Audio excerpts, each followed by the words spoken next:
এবং ওলামায়ে কেরাম এবং দেশ প্রেমিকরা তখন বিজাতিদের জান মাল এবং তাদের ধর্মীয় উপাসনাগুলো ক্ষতিগ্রস্ত না হয়, আর ভারত যে সকল চক্ষু দিয়ে আমাদের দিকে তাকাই আছে, ওরা যেন সুযোগ গ্রহণ করতে না পারে, এই জন্য আমরা পাহারা দিলাম না?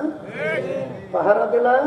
ওদিকে যখন প্রশাসন কাঠামোগতভাবে তাদের সবকিছু তছনছ হয়ে গেছে, কোন জায়গায় সুন্দর করে পরিবেশ ছিল না, ওই সময় অন্তর্বর্তীকালীন সরকার বর্তমান তারা শপথ নেওয়ার আগেই আমরা কিন্তু সারা দেশে মানুষের যানজট কষ্ট লাঘবের জন্য আমরা ট্রাফিকের সিগন্যালের দায়িত্ব পালন করেছি, বসে কি করি নাই। আর ওই সময় এক শ্রেণীর নামছে চাঁদাবাজি। ও আপনারা জানেন না, বাংলাদেশের মানুষের তো আপনারা কি নামছে চাঁদাবাজি। চাঁদাবাজি, স্টেশন দখল, দোকান দখল, ঘাট দখল। ওদিকে এখনো মায়ের কান্না বন্ধ হয় নাই। এখনো মা বলতেছে কয়েকদিন পর্যন্ত আমার সন্তানটা আমাকে মা বলে ডাকছে না। এই কথা বলে আর কলিজা ফাটা চিৎকার মারে, এখনো রাত শুধায় নাই। আর এই খবিসের দল নামছে চাঁদাবাজির জন্য। কালকে আমি আসছি খাগড়াছড়ি থেকে, কালকে খাগড়াছড়ি ছিলাম। সেখানে আমাদের দায়িত্বশীল বলতেছে হুজুর এক একটা কেস দিয়েছে 1100-1200 পর্যন্ত আসামি দিয়েছে। কথা বলছেন? আসামি দিয়ে দিয়া এখন এই প্রত্যেকে তাদের কাছে যায় আর চাঁদা লয় আর এক একজনের নাম কাটে। কায়দাটা বুঝছেন? 1100-1200 আসামি দিয়ে এখন চাঁদাবাজি।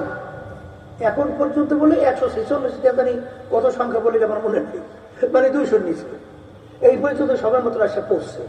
এখন নাম কাটাইতে হইলে অঙ্ক ছাড়া নাম কাটে না, এই টেন্ডারবাজি চাঁদাবাজি।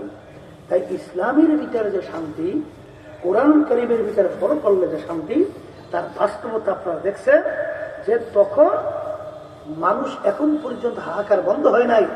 ওরা নামছে চাঁদাবাজিকে, আর ইসলাম নীতি আদর্শ যারা ফলো করে তারা নামছে মানুষের কষ্ট লাঘবের জন্য। কথা বলে না?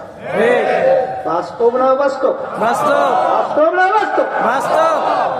এই জন্য আমার বাজানদেরকে বলবো, শান্তি যদি চাও, ইসলামী নীতি আদর্শের বাহিরে দুনিয়াতেও শান্তি নাই, আখিরাতেও মুক্তি নাই।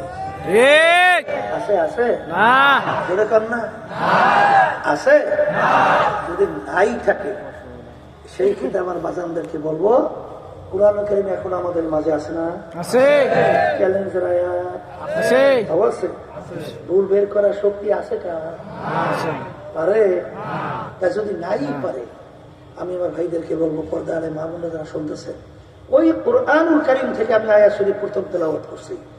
কুল্লু নাফসিন যায়িকাতুল মাউত, প্রত্যেকটা জানদার যার রূহ আছে তার একদিন না একদিন মৌতের শরাব পান করা লাগবে।